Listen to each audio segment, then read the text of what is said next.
Good morning. I'm back again. This time around, I want to talk about probability. Probability. I want us to look at it from the perspective of chance. Probability is chance. All of us this morning had two chances. We had either the chance to die or the chance to wake up. And the fact that we are awake today, thank God, that we are on the side where we are still awake. Others have died. So you are saying we had two chances, either to die or to wake up. Now this topic, I'm going to look at it from the perspective of fractions. We are basically going to be dealing with fractions in some way. Now with that in mind, I'm going to remind you, or I'm going to help you try to remember some of the tricks and tips on adding, subtracting, and multiplying fractions. Okay, so the first thing that I want to talk about is addition of fractions. Now, whenever fractions have the same denominator,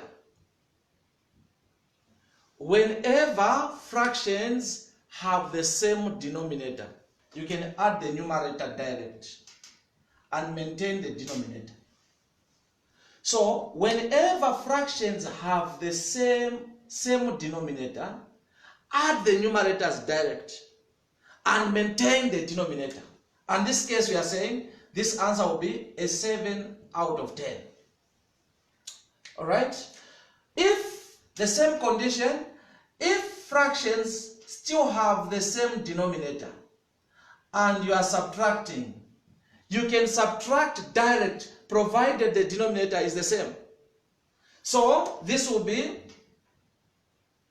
maintain the denominator. Then say 5 subtract 3. And our answer here will be 2 out of 7. Alright? Now, if fractions have different denominators, 3 over 4, you are adding it to 1 over 2. You can convert these to have the same denominator. Say this is the common denominator 4, multiply by 2 to make a 4. So that we have a new fraction, an equivalent fraction on the right hand side, 2 over 4.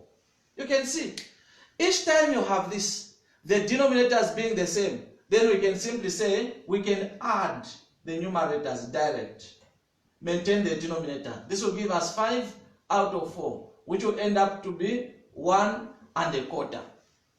Like that. The same principle applies when we are dealing with subtraction. Now, how about multiplication? Multiplication deals with social strata in life. The upper mwambas would do the upper mwambas, and the low class would do the low class. Okay? These on top, the higher class, would deal with the higher class, whilst the low class would deal with the low class. Just like the way we socialize in life. Those with money will always associate with those who have money. Those with less money will always associate with their class. So that's how multiplication deals with. So we are saying the numerator will do the numerator and the denominator will do the denominator to give me a 6 over 20. Now remember, each time we are dealing with fractions, we need to always leave our answers correct to its lowest terms. So in this case, we are going to look for a number which can go into 6 and 20 without leaving a remainder in order to simplify. In this case, we are going to use a 2. 2 into 6 is 3, and 2 into 20 is 10. So this is its lowest terms. So today, as we are going to be dealing with this topic, we are basically going to be dealing with this, reducing fractions in their lowest terms. That's one aspect that we are going to be talking about. Number 2, we are going to be dealing with, I'm going to show you how to deal with subtraction.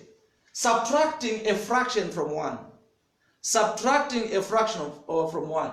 Now, whenever you have a 1, subtracting a fraction.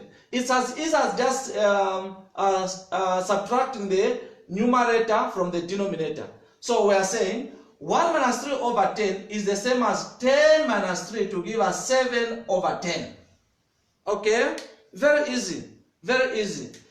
1 minus 5 over 7 is the same as 7 minus 5 to give us 2 over 7. In other terms, we are simply saying, what number are we going to add to 3 to give us a 10? It's 7 out of 10. What number are we going to add to 5 to give us a 7? It's 2 out of 7. That's some basic things that you need to know each time you're dealing with fractions under probability. Okay? Very easy. Very easy. Now, today in our discourse, we are going to be dealing with a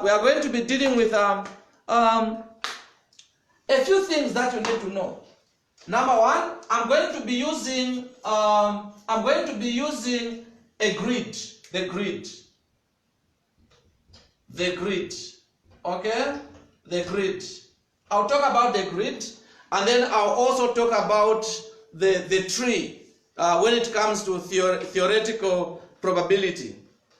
Okay. Now, what is this thing called the grid? The grid is just a table that you create. Okay, of which on this space here, this will be the space for the total outcomes. This will be the space for the total outcomes. Okay, I'll talk about the grid. Okay, I'll also talk about the tree. Okay, so basically this is what we are going to be talking about. Now let's get back to our main issue.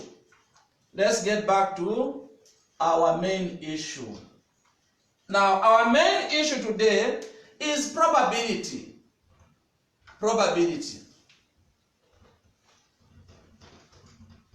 What is probability? This is the likelihood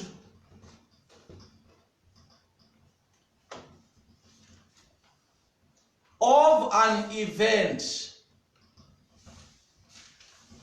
to happen. In other terms, we are saying probability is the likelihood, a chance of something to happen. Okay? So what are we talking about? Probability is expressed as P of an event equal to expected outcomes